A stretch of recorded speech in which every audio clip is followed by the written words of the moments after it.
आइए आज सुनते हैं एक अनमोल कहानी, राजा और सन्यासी। राजा विजयभान का एक लौता 10 वर्षीय पुत्र घुड़सवारी करते वक्त अपने प्राण गंवा बैठा। उसे घोड़े पर बैठना और उसकी सवारी करना पसंद था। एक दिन प्रशिक्षक के साथ घुड़सवारी करते वक्त एक दुर्घटना में उसके प्राण चले गए। ढलान पर फिसलन वाली जगह पर घोड़ा अपना संतुलन खो बैठा। उस पर बैठा नन्हा राजकुमार गिरकर एक पत्थर से टकरा गया, जिस कारण उसकी जीवन लीला समाप्त हो गई। राजा को इस घटना से गहरा आघात और क्रोध आया। उसने उस घोड़े और उसके प्रशिक्षक को भी नहीं छोड़ा, दोनों को मृत्युदंड दे दिया।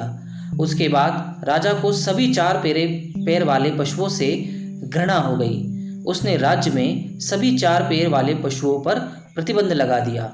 उसके राज्य में अब कोई भी बैल, गाय, घोड़ा, गधा इत्यादि कुछ भी नहीं रख सकते थे। जो भी इनका प्रयोग करते पाया गया उसे भी मृत्यु दी जाएगी, ऐसी राजा ने घोषणा करवा दी थी।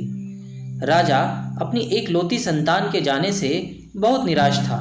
उसने खुद को राजमहल में कैद कर लिया था। राज्य में प्रतिबंध के कारण प्रजा का बुरा हाल था।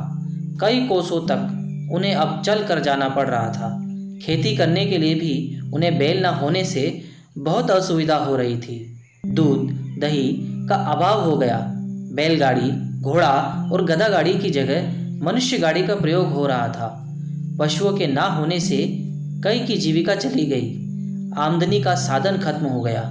देखते ही देखते 9 माह बीत गए, लेकिन राजा उस संताप में था। प्रजा दुखी, कई निर्धन हो गए। भूख से कई जानें चली गई। राज्य की प्रजा चिंता में ही डूबी रहती। उन्हें कोई रास्ता दिखाई नहीं दे रहा था। तभी एक सन्यासी का उसी राज्य से गुजरना हुआ। राज्य में वो आए तो लोगों ने उनके आगे विनती की और उन्हें इस समस्या से निकालने का अनुरोध किया। उन्हें लोगों की पीड़ा दिखाई दी। इसके पीछे प्रतिबंध का कारण भी पता चला। साधु ने राजा से मिलने का निर्णय किया। वो राजमहल गए और राजा से मिलने को कहा। राजा किसी से भेंट नहीं कर रहे थे, इसलिए राजा ने यह संदेश भिजवा दिया कि आप जाएं, राजा अभी दुखी हैं।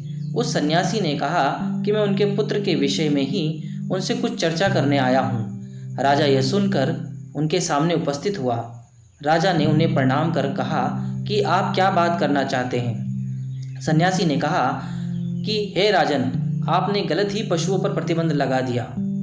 आपके पुत्र की मृत्यु का कुछ और कारण है।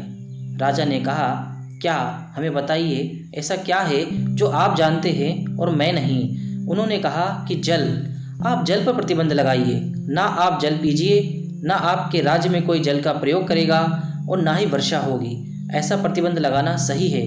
राजा बोला, आप क्या बोल रहे हैं? आप सन्यासी होकर एक बाप की पीड़ा के साथ खेल रहे हैं। वो बोले, मैं सच बोल रहा हूँ, क्योंकि घोड़ा फिसलन से फिसला और वो जल के कारण होती है।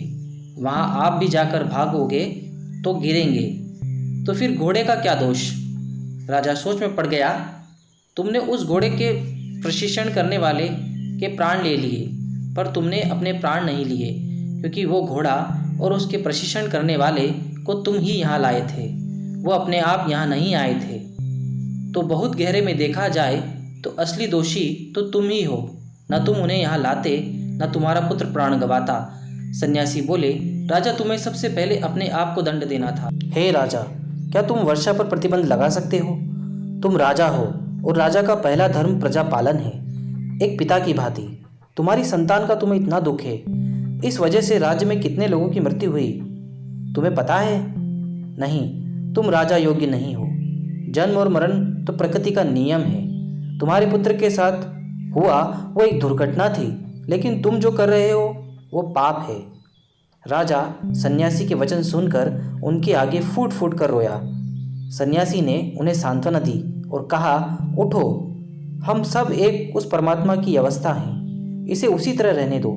परमात्मा ने तुम्हें अवसर दिया है प्रजा की सेवा का। पेड़ पर एक पत्ता भी हरा रहता है, फिर सूख कर गिर जाता है। हर छोटी बात हमें परमात्मा के नियम से अवगत कराती है। कोई समझना चाहे तो समझ सकता है। बहुत हुआ राजन, अब विलंब मत करो। अपनी प्रजा का पालन करो, अपना धर्म निभाओ। एक बाप अपने पुत्र को ना बचा सका, लेकिन एक राजा न जाने कितने दूसरे पुत्रों को खुश रख सकता है। सन्यासी की ऐसी बातों से राजा को अपनी गलती का एहसास हुआ और फिर वह अपने कर्तव्य पथ पर अग्रसर हो गया।